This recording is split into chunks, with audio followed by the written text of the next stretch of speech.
കൊയ്ത്തുകാലത്ത് ഉറങ്ങുന്നവൻ നാണം കെട്ടവൻ എന്ന് സദൃശവാക്യം 10-ാം അധ്യായം 5-ാമത്തെ വാക്യത്തിൽ നാം കാണുന്നു. ഉറക്കം മനുഷ്യന് അത്യാവശ്യമാണ്. ഉറക്കം ഒരു അനുഗ്രഹവുമാണ്. അധ്വാനിക്കുന്ന മനുഷ്യന് വിശ്രമം ആവശ്യം ആയിരിക്കുന്നത് കൊണ്ടാണ് ഭൂമിയിൽ അധ്വാനിക്കുവാനായി നിയോഗിക്കപ്പെട്ട എല്ലാ മനുഷ്യർക്കും ദൈവം ഉറക്കം അനുവദിച്ചിരിക്കുന്നത്. ഞാൻ സമാധാനത്തോടെ കിടന്നുറങ്ങും എന്ന് സങ്കീർത്തനത്തിൽ ദാവീദ് പറയുന്നുണ്ട്.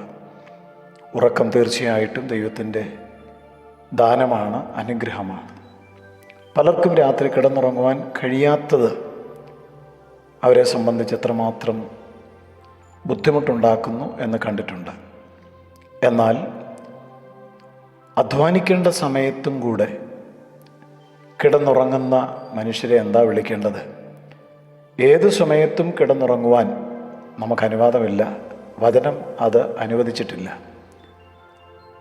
നമ്മളെ ഏൽപ്പിച്ചിരിക്കുന്ന ഉത്തരവാദിത്തങ്ങൾ ചെയ്യേണ്ട സമയത്ത് ചെയ്യേണ്ടതുപോലെ ചെയ്യാത്തവനെ മടിയൻ എന്നാണ് വിളിക്കുന്നത്.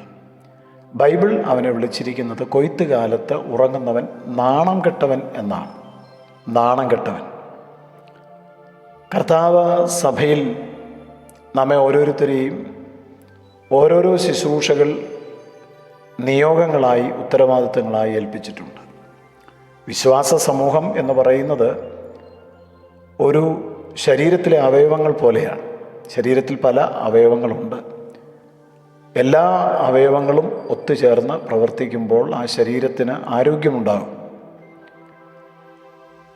ശരീരം മുഴുവൻ ഒരവയവം അല്ല എന്ന് വചനത്തിലുണ്ട്. ഇതുപോലെ സഭ ക്രിസ്തുവിൻ്റെ ശരീരമാണ്. ആ ശരീരത്തിൻ്റെ തലയാണ് ക്രിസ്തു. ആ ശരീരത്തിലെ അവയവങ്ങൾ ആകുന്ന വിശ്വാസ മക്കൾ ദൈവം ഏൽപ്പിച്ചിരിക്കുന്ന ഉത്തരവാദിത്തങ്ങൾ ചെയ്യാതെ കിടന്നുറങ്ങിയാൽ അവൻ നാണം കെട്ടവൻ തന്നെയാണ്.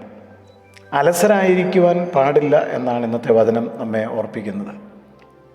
ചിലരുടെ അലസത കണ്ടാൽ, നിഷ്ക്രിയരായിരിക്കുന്നത് കണ്ടാൽ നമുക്ക് വലിയ ദുഃഖം തോന്നിപ്പോകും. ആർക്കും പ്രവർത്തിച്ചുകൂടാത്ത രാത്രി വരുന്നത് കൊണ്ട് പകൽ ഉള്ളിടത്തോളം അയച്ചവൻ്റെ വേല ചെയ്യണം എന്ന് പറഞ്ഞിട്ടുള്ളത് വീണ്ടെടുപ്പുകാരനായ ക്രിസ്തുവാണ്. നമ്മുടെ നാട്ടിൽ നിലവിലുള്ള നിയമം അനുസരിച്ച് 8 മണിക്കൂർ വേല ചെയ്താൽ മതി, പിന്നെ വിശ്രമമാണ്. എന്നാൽ ദൈവവചനം നമ്മെ പഠിപ്പിക്കുന്നത് പകൽ ഉള്ളിടത്തോളം ആർക്കും പ്രവർത്തിച്ചുകൂടാത്ത രാത്രി വരുന്നത് കൊണ്ട് പകൽ ഉള്ളിടത്തോളം വേല ചെയ്യണം എന്നുള്ളതാണ്. അതായത് ഈ ഭൂമിയെ കൂരിരുട്ട് വിഴുങ്ങുന്ന ദിവസങ്ങൾ വരികയാണ്. അന്ധകാരം ഭൂമിയെ മൂടുന്ന, കൂരിരുട്ട് ജാതികളെ പിടിക്കുന്ന, ആർക്കും പ്രവർത്തിച്ചു കൂടാത്ത ഇരുട്ടിൻ്റെ ദിനങ്ങൾ ഈ ഭൂമിയിൽ വരുവാൻ കാലമെടുത്തിരിക്കുകയാണ്.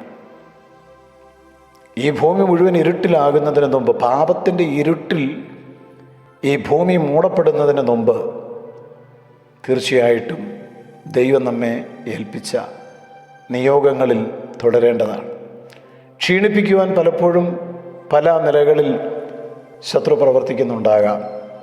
നെഹമ്യാവിൻ്റെ പുസ്തകം 6-ാം അധ്യായം 9-ാമത്തെ വാക്യത്തിൽ വേല നടക്കാതെ വണ്ണം അവരുടെ ധൈര്യം ക്ഷയിച്ചു പോകണമെന്ന് പറഞ്ഞ് അവരൊക്കെ ഞങ്ങളെ ഭയപ്പെടുത്തുവാൻ നോക്കി. ധൈര്യം ക്ഷയിപ്പിച്ചാൽ വേല നടക്കില്ല എന്ന് ശത്രുവിൻ്റെ പക്ഷത്തുള്ളവർക്കറിയാം. അതുകൊണ്ട് വേല ചെയ്യുന്നവരെ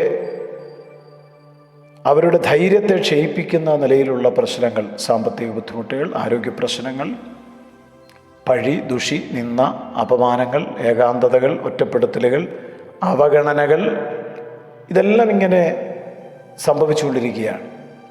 എന്നാൽ നെഹമ്യാവ് പറഞ്ഞത് വേല നടക്കാതെ വണ്ണം അവരുടെ ധൈര്യം ക്ഷയിച്ചു പോകണമെന്ന് പറഞ്ഞ് അവരൊക്കെ ഞങ്ങളെ ഭയപ്പെടുത്തുവാൻ നോക്കി. ആകയാൽ ദൈവമേ എന്നെ ധൈര്യപ്പെടുത്തണമേ. നാം വായിച്ച തിരുവെഴുത്തിൽ കൊയ്ത്തുകാലത്ത് കിടന്നുറങ്ങുന്നവൻ നാണം കെട്ടവനാണ്. നമ്മെ ഏൽപ്പിച്ച ഉത്തരവാദിത്വം നാം നിവർത്തിക്കുന്നുണ്ടോ? അലസതയോടെ, ഉദാസീനതയോടെ കർത്താവിൻ്റെ വേല ചെയ്യുന്നവൻ ശപിക്കപ്പെട്ടവനാണ്. അതുകൊണ്ട് ഉണരണം. നമുക്ക് ലഭിച്ചിരിക്കുന്ന കഴിവുകൾ, ദൈവം തന്നിരിക്കുന്ന കൃപാദാനങ്ങൾ, അത് തുരുമ്പെടുത്തു പോകരുത്. തുരുമ്പിച്ചു പോകുന്ന ഒരു ഉപകരണം പോലെ, ഉപയോഗമില്ലാത്ത ഒരു ഇരുമ്പ് കഷ്ണം തുരുമ്പിച്ച് പോകുന്നത് പോലെ നാം തുരുമ്പിച്ച് പോകരുത്, തുരുമ്പെടുക്കരുത്. നാം എപ്പോഴും ദൈവത്തിന് ഉപയോഗിക്കപ്പെടേണ്ടതിനായി നമ്മളെ ഏൽപ്പിച്ച് പ്രാർത്ഥിച്ചുകൊണ്ടിരിക്കണം. തന്നെത്താൻ വെടിപ്പാക്കുന്നവൻ യജമാനന് ഉപയോഗമുള്ള ഒരു പാത്രം ആകുന്നത് പോലെ പ്രാർത്ഥിക്കണം. ദൈവത്തിന് ഉപകാരമുള്ള, പ്രയോജനമുള്ള ഒരു പാത്രമാക്കി മാറ്റണമേ എന്ന്. കൊയ്ത്തുകാലത്ത് ഉറങ്ങുന്നവൻ നാണം കെട്ടവനാണ്. അതുകൊണ്ട് ദൈവം ഏൽപ്പിച്ച നിയോഗങ്ങൾ മറന്ന്, ഉത്തരവാദിത്തങ്ങൾ മറന്ന്, ക്ഷീണിച്ച് ഇനി വേണ്ട, ഏലിയാവിനെ പോലെ മതി യഹോവേ മതി എന്നുള്ള മനോഭാവത്തോടെ ആരെങ്കിലും ഈ വചനം കേൾക്കുന്നെങ്കിൽ നമുക്കിനിയും ഏറെ ദൂരം പോകാനുണ്ട്.